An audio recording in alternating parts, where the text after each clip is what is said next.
Palace fury at Harry's naked photos. Harry's naked romp.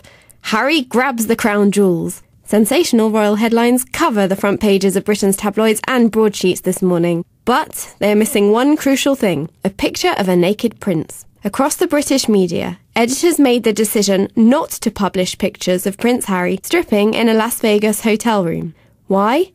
PR consultant Max Clifford says it's fear. Editors are frightened, lawyers are frightened, so that an awful lot of things that would have appeared and headlines and stories that would have appeared involving the private lives of the rich, famous and powerful haven't appeared.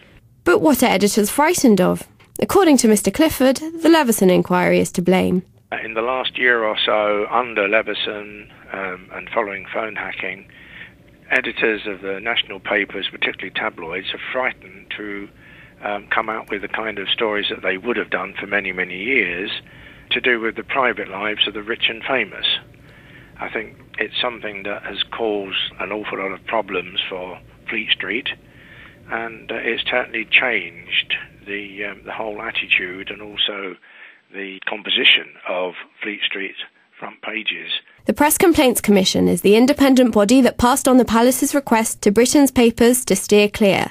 The PCC has a lengthy code of practice, including instructions not to photograph individuals in private places without the individual's consent. But it has no powers of enforcement. The PCC's Director of Communications, Jonathan Collett, explains what's gone on behind the scenes. What's happened here is that the PCC have passed on the concerns of the Palace, who obviously had their concerns that the code of practice would be breached if the photographs were published.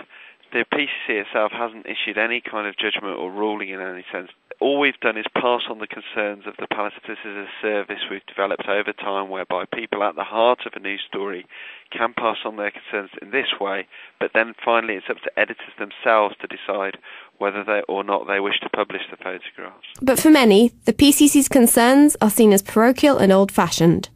Broadcasters worldwide used the pictures on their website yesterday, including America's CNN, Canada's CBC, 9 News in Australia, and RTL in France. A US gossip site hasn't hesitated to publish Harry in all his royal pomp. So is there really a very British fear of Lord Justice Leveson? The Press Complaints Commission website currently bears the following message.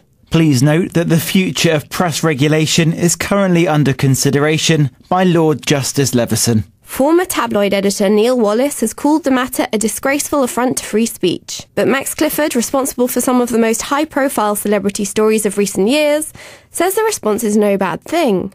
Yes, I think this was a private party, and therefore in a private hotel room. And unless Prince Harry was doing something which is totally offensive and totally against everything we believe him to be, you can't justify it. And of course there's nothing about this in any way that changes the public perception of Harry, who is extremely popular with the British public, and deservedly so.